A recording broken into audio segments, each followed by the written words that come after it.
All right, here we are. This is exciting.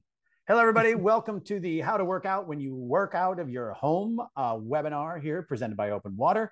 My name is Chris Albrecht, and I am your host, and I am thrilled today.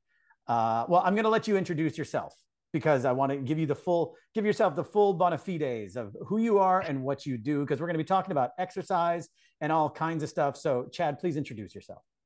Yeah, hi, I'm Chad Levy, and I am a personal trainer with Chad Health and Development, which is my own personal fitness company. I've been a trainer for over 20 years. I was a former professional dancer and athlete who got injured and learned a lot about the body and about human engineering and how to help people achieve their greatest potential. And so I've done personal training, group fitness, on-demand, online training.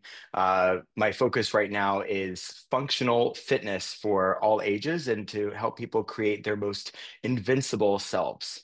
Awesome. I want to put a pin in that because I think, especially when we talk about like all ages and functional fitness, right? Like that's a really important thing to keep in mind. Being able to get up, pick things up, put things back down, all really important. But before we get there, what we're talking about today is a lot of members of our community and a lot of people in general, right, with remote work are working out of their homes. So I work out of my home. Today I'm in a different location, but the point is that I can spend all day at home and realize that I haven't left my chair or my office, and it's suddenly like 5 o'clock, and I'm like, oh, I haven't done anything, right? And I think that there is a misconception out there about what you need to work out or how you can develop healthy routines when you're not like, if I used to go into an office, I could stop by the gym, right? Like I could pop out at lunch, go to the gym because I was Right. downtown, or on my way into the office, I'd go in early and work out before going into the office. But all that is sort of up in the air. So, what is sort of the biggest misconception you think about getting a good workout from home? Well, I think everybody has to plan, and I think they put so much pressure on themselves. And the big thing about working out, when people think about working out, most people think about the idea of aesthetic, of whether it's lose weight, gain muscle, whether they're getting ready for a certain event. My view on fitness and working out is it's a lifetime event. It is your body is moving, and you want it to move without any limitations for as long as possible. So as far as the idea of this misconception that you have to have all of this equipment or you have to belong to an amazing gym in order to work out or you have to have the extra time. I mean, people, if you have like 5 minutes, you can do something during the day. Ideally, yes, it'd be great to section off, a good block of time during the day, multiple times a week to work out. But if you have 5 minutes here and there, you can add little bits and pieces throughout the day and create one amazing workout for your total body. And when you view fitness as this idea of moving for life without limitation, it changes the way that you approach your exercise. Okay. So, I think that there's also people might get hung up on the idea that they need a lot of fancy equipment to do a workout from home, right? Like, oh, I need to have a Peloton, or I need to have a full weight set, or I need some kind of tonal mirror that I can, you know what I mean? Like, there are all kinds of products being marketed towards people saying this is how you Mhm. get like a good workout. But I don't know if that's true. What do you think is just some basic, like nuts and bolts equipment that anybody can use and get that's not that expensive? Well, first of all, I love shopping. So when it comes to all those equipment things, I mean, like if you can have them, great. You don't need them. You don't need them. Actually, I set myself up actually today in my basement, which is actually also my home gym. If you can actually see some basic stuff that's going on, and what I did is, depending on what people do, like if people are lifting heavier weights, if you can get a set of adjustable dumbbells, something like the Bowflex, right? That they go from 5 pounds all the way up to 52 pounds. And it's just those two things.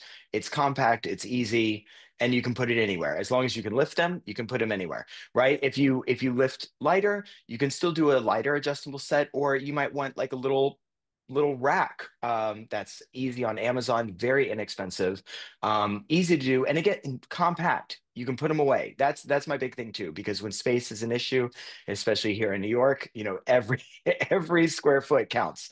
For my clients who travel, I actually set them up with a whole band set. So that means elastic tubing, tubing resistance bands, and circle bands, things that can create that same resistance as weights, but something that they can stuff in their carry-on bag when they're going on business meetings and whatnot. But beyond anything out, if somebody's like, well, I don't have any equipment, so I can't work out, you can do body weight. Like literally, your body is made to move and made to create this lean muscle mass that we all love and hope for. And so really, like whether you have equipment or not, there's really no excuse for not being able to get started and do something. Got it. Okay. So what I want to get here, so when it comes to, so that's like a lot of resistance training that you're talking about there, right? Like you got your Correct. weights. Yes, I can see your kettlebells or something you got there in the background, I right? Or do. resistance bands. When it comes to cardio, right now, obviously people can go run, but is there a piece of equipment like a rowing machine or a stationary bike or a treadmill? Is there one that you think works better than another, or is it? I think the biggest thing with cardio, even resistance training, gives you cardiorespiratory. Anything that lifts your heart rate up is cardio. Now, you're talking about more extended cardio workouts. And for that, really, it is a personal approach. Some people are runners, so they're going to want the treadmill. They won't want the bike. Some people want the bike. Some people want an elliptical. Um, some people want the rowing machine. For me, I actually have recently got into jumping rope as my cardio routine, mainly because of the research that's been showing that for cardiorespiratory health, 10 minutes of jumping rope is equivalent to 30 minutes of jogging. So for me, when I'm under a time crunch, I'm like, this is great. I can jump rope for 10 minutes, which by the way is harder than you think. That Oh, 10 minutes to is a long maintain, time. it's a really long time. There's a lot of songs on Spotify that I'm going through. But that in itself is a fantastic workout. But I think the big thing for anybody is number one, space. How much space do you have? Number two, what is your preferred, you know, utility of movement, when you go to it, and go for that, try it out and see what happens. I don't have one particular. I mean, I used to run. I like it. Biking is fantastic for resistance as well. I actually find as far as from a heart rate standpoint, running for me tends to lift my heart rate the most. And so that's the most challenging for me over time. But again, I always defer back to the idea of whatever somebody enjoys the most is the one that they're most likely going to stick with. Got it. I think that's really good advice. And that's crazy about 10 minutes of jump roping. That is a long time. That is It is. that is a long time. But that's good to know. I didn't know that that sort of is the equivalent of half hour running or whatever it is. Like, Well, right, but this is the other thing too. Just giving that as an example, when it comes to calorie burn, it's not the same, and that's where it's different. People look at workouts a lot of times through like the Apple Watch and through other ways of trying to quantify their workouts. And from a calorie burn, something like running will burn the most calories. But from an overall what it's doing for your body, cardiorespiratory wise, that's where the jump rope for less time is the equivalent of the running. So it's that kind of thing. So a lot of people get this misconception that the more calories that you burn, the better your workout is. And that's not the case. It is what you're doing for your body and how you're doing it. So like, if that were the case, everybody would be running because, on the screen it shows that you burn the most calories. But yeah, what you're doing for your body overall health wise is different. got it. Okay, I want to get back to something you said earlier, right? Which is sort of Sure. setting up. So if I envision somebody in our audience right now, they're working from home, right? They're in front of a screen. Um, and you had talked about just like grabbing 5 minutes here and there. What are the kinds of things people can do in 5 minutes, sort of spread out throughout the day, that can really have sort of an outsized impact? Oh, well. Well, I'm envisioning everybody who's sitting at home and in the audience, they're like already squatting. They're doing squats and lunges and everything. But Oh yeah, but that's basically, if you have a short amount of time, you want to work as many muscle groups as you can. And I say this from a standpoint of people who are injury free. If you have any kind of body modifications, it's always best to try to ask people for suggestions. But from a basic ground standpoint. You get up, you set up different, let's take body weight. You do, let's say, 10 squats, 10 basic squats, down and up, keeping your knees tracking with your ankles. Your hips are down to 90. Get that full range motion on the way up, squeeze the glutes. Nice and steady 10. You do 10 jump squats. So you're working your quads, your hamstrings, your calves, your glutes, your abs, your back, actually, just for stability. And then you repeat that 3 times. Now it seems like 10 squats, piece of cake. After that third time with the plyometrics, you've worked up a sweat already. So you switch that, you go down to the floor, you head into push-ups. Now, push-ups are great, especially when they're done properly. Most people do push-ups where their elbows are at 90 degrees this way. Right, that's great. It's hitting a lot of shoulders. If you actually get it in line with the chest, you have the chest, the triceps, the shoulders, the abs, the back, everything. So you do, let's say, 10 push-ups. And then you do, like, 10 mountain climbers. And then you do 10 more push-ups. And then 10 mountain climbs. When you do that 3 times, if you look at that, you're going to be feeling your upper body like crazy. Now, both of those together, if you just do those 2 things, just as I said, that's maybe 2.5 minutes of work. And I Yeah. guarantee you that if you're done with those 2 things, you're going to be like, my body is depleted. It's great. Guess what? You can do that multiple times because your body will recover. That's without resistance. So then you add things like you can do abs in between a phone call. You can get down. You can do, I'm going to do a 30-second plank in between phone calls when I make one. You can do, I'm on hold waiting for somebody to pick up. I'm going to hold a plank or I'm going to hold a wall squat, something that just keeps you active. Because I feel like what we tend to do is get very, very comfortable sitting and waiting. And when we're actually doing something, our minds are always working. That's why they say so many people take their business meetings when they're walking, or they take them when they get their best ideas when they're moving, is that there is something that happens when the body moves that helps you generate your ideas. So that's a different tangent. I told you I would go on a tangent. But at the same time, go back. If you have only 5 minutes, do things that work multiple muscle groups. Do your squats. You can do them with weights, without weights. Do your push-ups.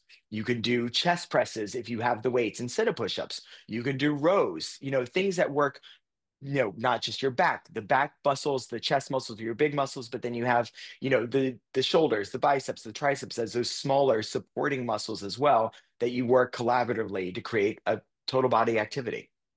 I want to key in on what you said just real quick, which is just this idea that oh shoot, I just lost it. You were you had Well, it. that's great. It was a fantastic idea that we remember. No. It was no. What I think is really important is just this idea of the walking while you take a meeting, right? Which is Yes, something that cell phone coverage provided, right? Like, but it's something you can do where you are incorporating movement. I think that's a really good idea because it's a way of doing like a both and, right? It's recognizing that you are a busy person, but this is a way where you can, especially if you don't have to look at charts or anything like that, like you're out and you're correct. moving your body, right? And that's what Hmm. we're kind of getting into is Absolutely. is doing that. So we are so I'm just kind of rounding up at this point, right? It's November 14th. I just kind of like it's already January, right? Well, I mean, obviously we've got some holidays to go through, but we have sort of Thanksgiving, a big holiday centered around eating. We've got Yep. holiday parties, we've got all this stuff, right? And then January 1st hits and everybody joins a gym, right? That's the worst day to go to the gym is January 2nd because everybody's Right. like New Year's resolution, here I come, and everything is crowded. Absolutely. And you're just like, and then you just go, well, I'll show up in 3 weeks when everybody sort of thins out. But what I want, I'm not doing that to make fun of people, right? It's just sort of the Right. way it is. And so, what I want to talk about is how do you get your clients to go from like, I want to do this, I have my reasons for wanting to do this, whether it's to gain mass or to lean or whatever, just get healthier. How do you turn sort of that idea into a habit?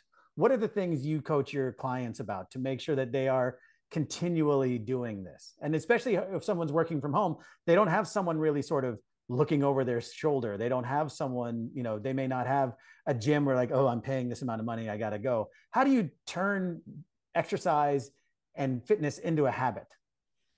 Fear. Fear. Okay, say No, I'm more. joking. No, No, all right. no, no, Well, no, I no. guess I'm I not scare them. signing up No, for your I don't gym. know. I know, absolutely not. No, I mean, I laugh about it and I don't laugh about it because I've seen too many times the reverse of being fit over time. I've seen what happens 20 to 30 years from now when we don't take care of ourselves. And there's a lot of studies that are coming out now about long-term health benefits of exercising and being active, which we already kind of know, but now all the studies are actually coming out about what it does for you later on in life. And the fact that we do not slow down the way that people in former generations do because we've been working on our muscles for so long.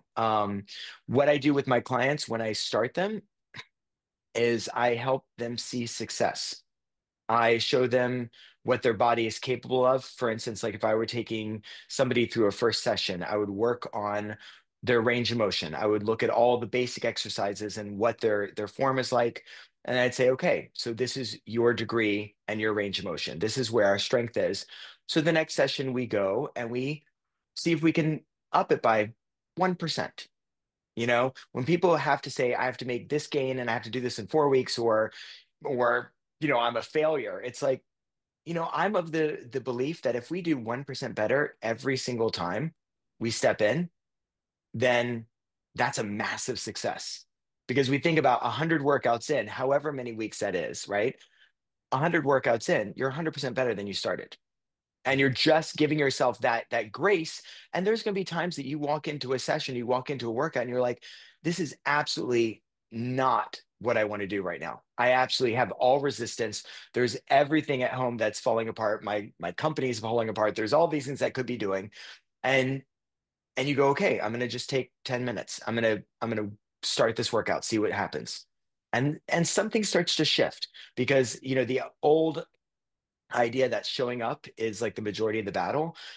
You're giving yourself time to improve.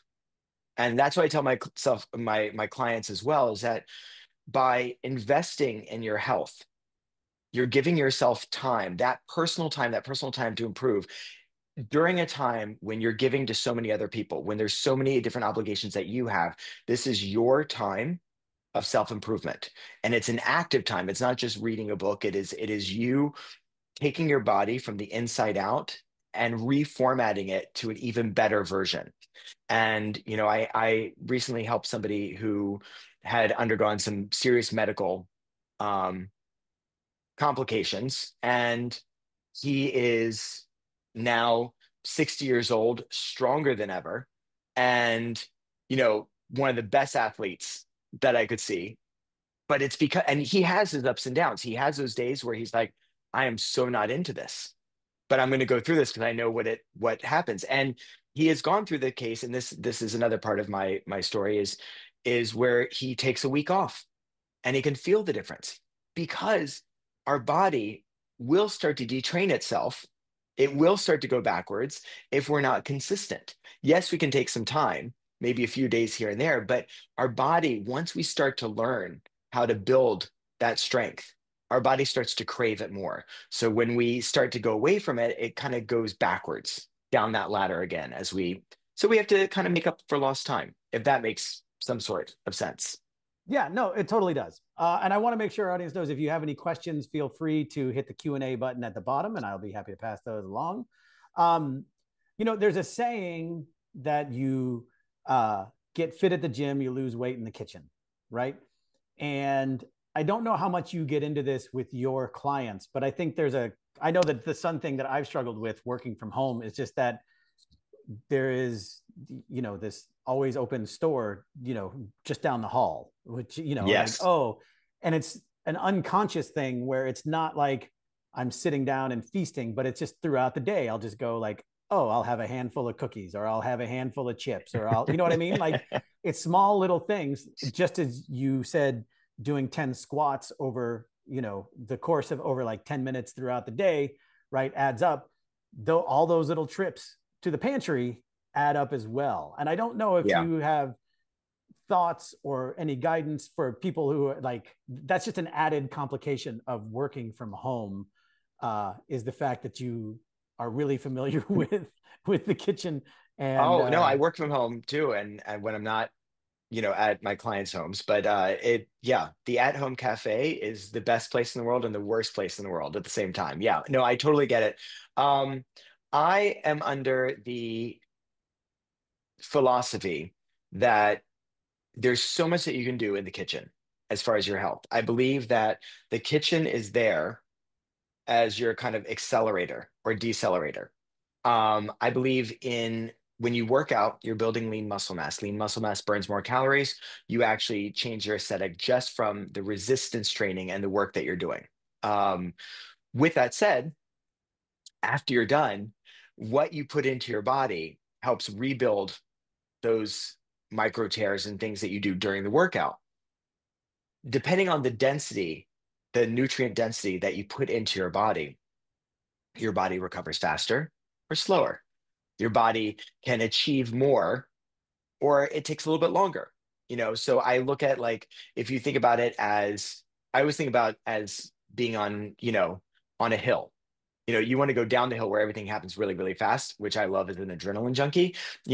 If you eat the wrong foods, you can still get there. It's just going to take a lot longer and it's a lot harder to get there. Um, I also, when it comes to snacking, I love snacking. I'm definitely guilty of all that. I love food so much, and my wife makes fun of me all the time. I have a huge obsession with gummies. It is my vice.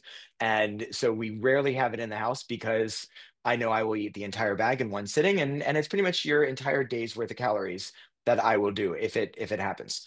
So what we try to do is we try to make those choices, and I talk to my clients about this, is that if nothing else, have something that has a good source of protein. Why? Because it actually will give you that feeling of satiety and you won't feel the need to snack as much if you feel full. So, lean protein, whether it's, chicken, turkey, beef, anything of that nature, you can have if you're, vegetarian, you can have chickpeas or different things that would help you give you a source of protein and satisfy you. Some people, a lot of times, they want to eat and snack because they don't know what else to do, too. Yeah. It's like it's there, so they just go. And that's when you go, get up and do those squats and push-ups first. Get up and do that. Do some squats, push-ups, drink a glass of water, see where you are.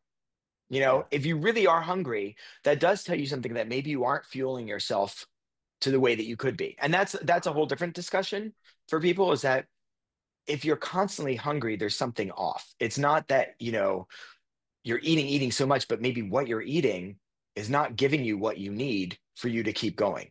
So you feel this constant need to keep pushing, pushing. It's like the idea of like there is something in bread that makes you crave bread that much more. I love bread too. That's my other thing. But it is you can't just have one piece. It's like the can of Pringles, right? Once you pop, you can't stop kind of Yeah. thing. So once you have that one Pringle, it's not like you can have one and turn away. You're gonna have multiples. And we just have to think about our choices going into it. Gotcha. Okay. So, all right, we've talked a lot. I want to remind people if they have any questions, please hit the Q&A button at the bottom and submit your question. And then what I want to ask you real quick. Okay, so we talked about squats, we talked about planks, but if you had like a top three things people can do, we'll just use body weight, right? So that no excuses because now assuming everybody's healthy, right? Like Right. there people may have injuries. So please do what is comfortable and safe for you to do at home. But what are sort of you talk about moving multiple muscles at once. So what are your top three exercises people can do anytime, anywhere? Top three exercises, squats, lunges, and push-ups. Those are Okay. my top three. Squats, because again, it's a very stable exercise, working your quads, hamstrings, glutes, abs, calves, the whole nine yards.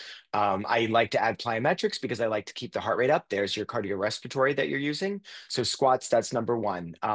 If you're doing a squat, again, this is just like a little instructional, making sure your toes actually. Let me get up.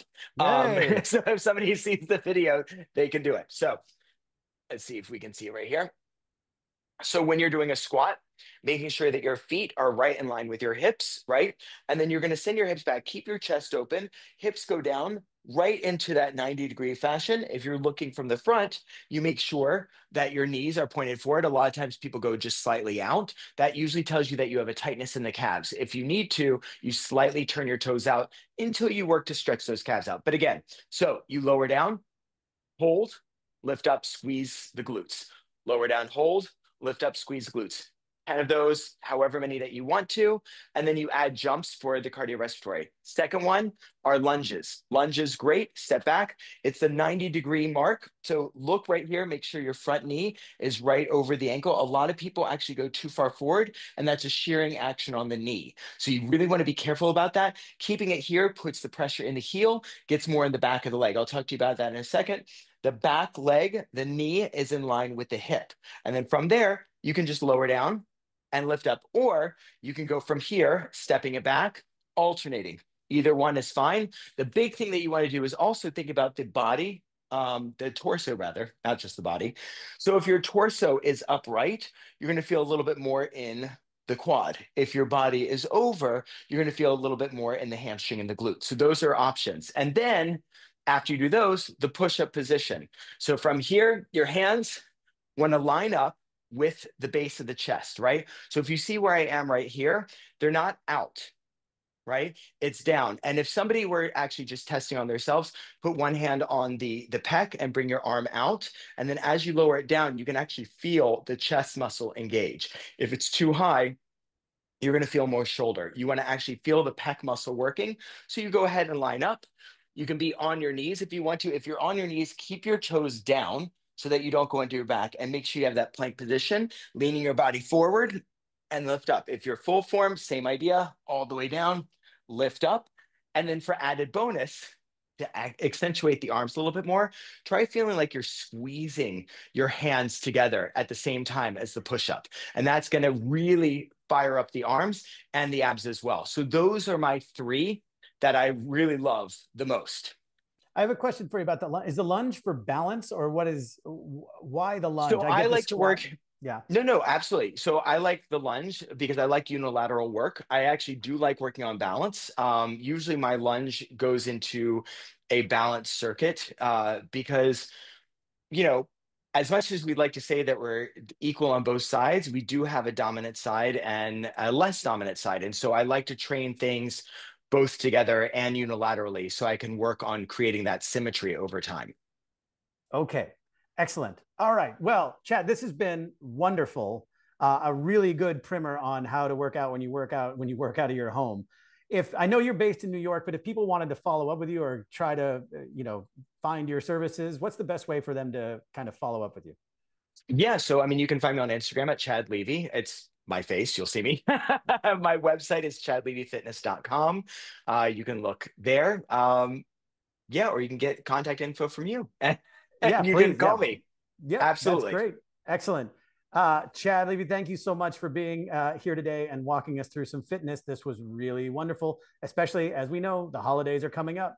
So get your fitness now. Fitness for everybody. All right, sounds great. Thank you.